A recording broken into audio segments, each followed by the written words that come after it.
Before I put the original crash course together back in 2008, I lived in a big waterfront house.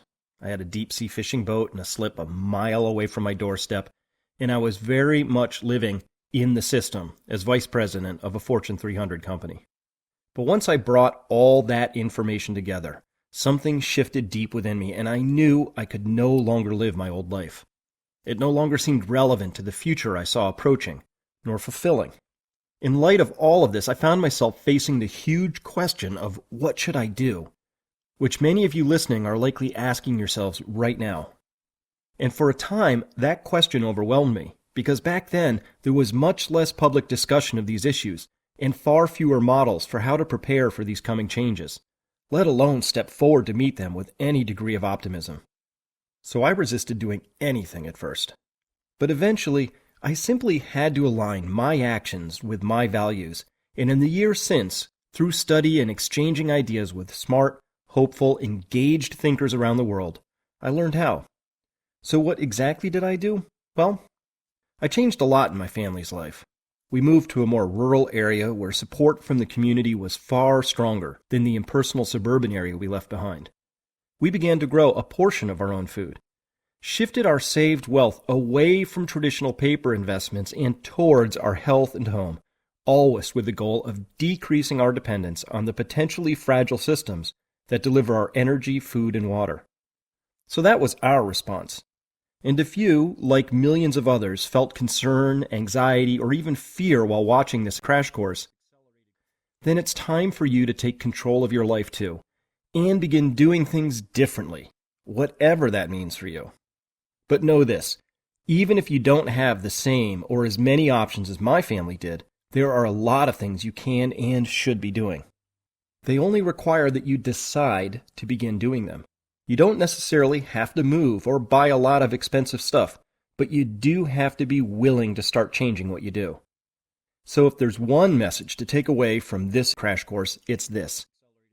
It's time for you to become more resilient and more engaged. Things are changing quickly, and nobody knows how much time we have before the next economic, ecological, or energy-related crisis erupts. Nobody knows when, but we do have a pretty good idea of what is coming. Either you respond to these inevitable changes, or they will happen to you. That's the simple choice we all face. Yet I really want you to understand that this is not a message of doom and gloom, but one of excitement and hope. How so?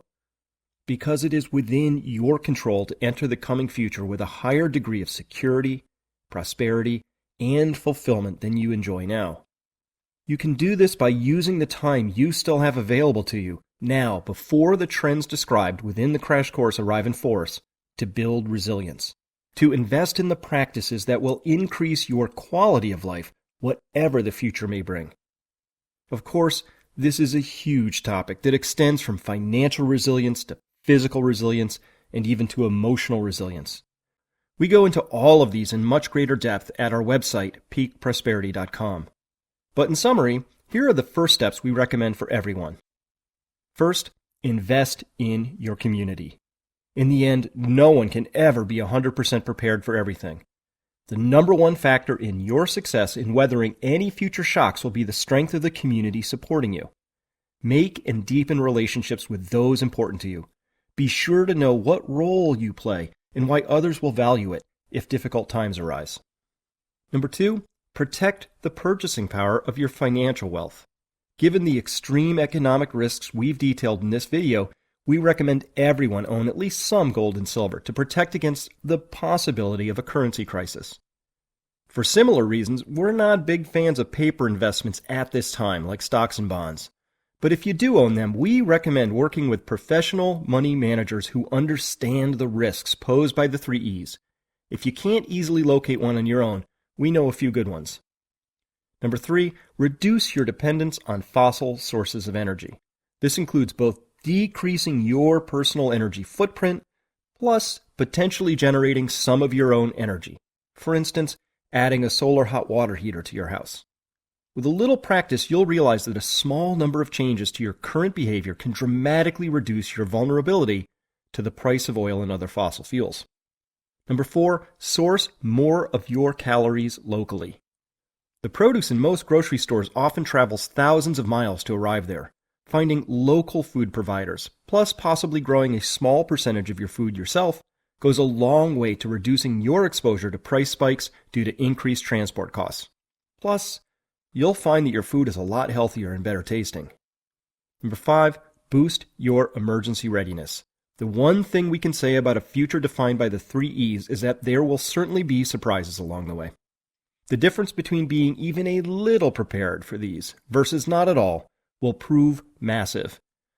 Use the time you have now to put in place emergency supplies for you and your family.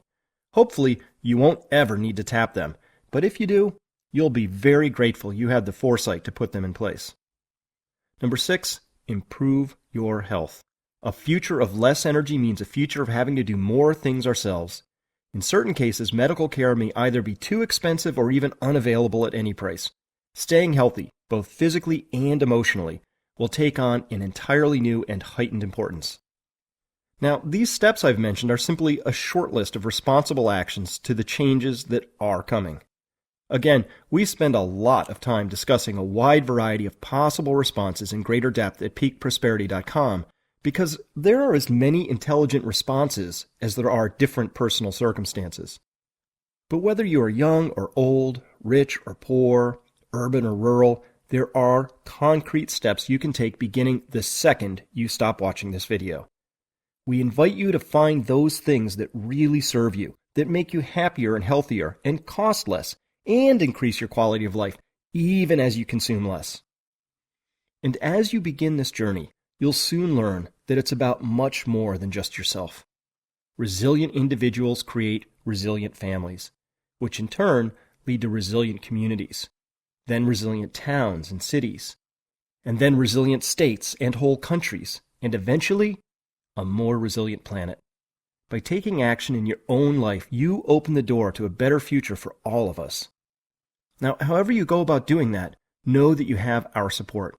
If you'd like to join other like-minded people who are proactively facing our current and future challenges and opportunities head-on, please come visit us at peakprosperity.com. I think it's safe to say that the next 20 years are going to be completely unlike the past 20 years. Our mission at Peak Prosperity is to create a world worth inheriting, and we eagerly await joining with you on that pursuit.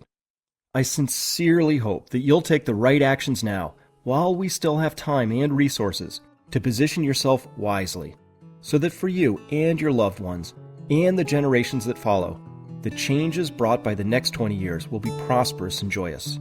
The time of waiting has ended. The time for action is now.